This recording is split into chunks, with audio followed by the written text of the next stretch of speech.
আপনার জীবনের জার্নিটা কেমন ছিল? আপনি কতটা পরিশ্রম করেছেন? আপনি কতটা কষ্ট করেছেন? আপনি কি রকমের প্ল্যানিং করেছেন? এই সমস্ত কিছু আপনার সফলতার আগে যেন মানুষ দেখতে না পায়, কারণ এই সমস্ত কথাগুলোকে মানুষ তখনই সম্মান করবে যখন আপনি এই রাস্তাতে চলে সত্যিই আপনার জীবনে বড় কিছু অর্জন করবেন। মনে রাখবেন, মানুষ আপনার সফলতা দেখেই আপনাকে সম্মান করবে, আপনার পরিশ্রম দেখে নয়। কারণ আজ পরিশ্রম প্রতিটা মানুষই করছে।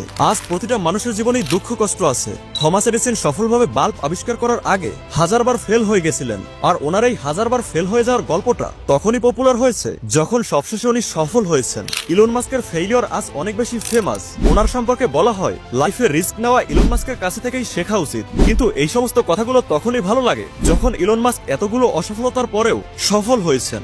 যদি ইলন মাস্ক অসফলই হতো তাহলে আজ ইলন মাস্কের কথা কেউ বলতো না। মানুষ আপনার ফেলিয়ার গুলোর প্রশংসা করবে, কিন্তু সেটা তখনই যখন আপনি ফেলিয়ার গুলোকে পার করে সফল হবেন। আর একটি কথা সবসময় মনে রাখবেন, 100টা ফেলিয়ারকে লুকানোর জন্য শুধুমাত্র একটি বড় সফলতার প্রয়োজন।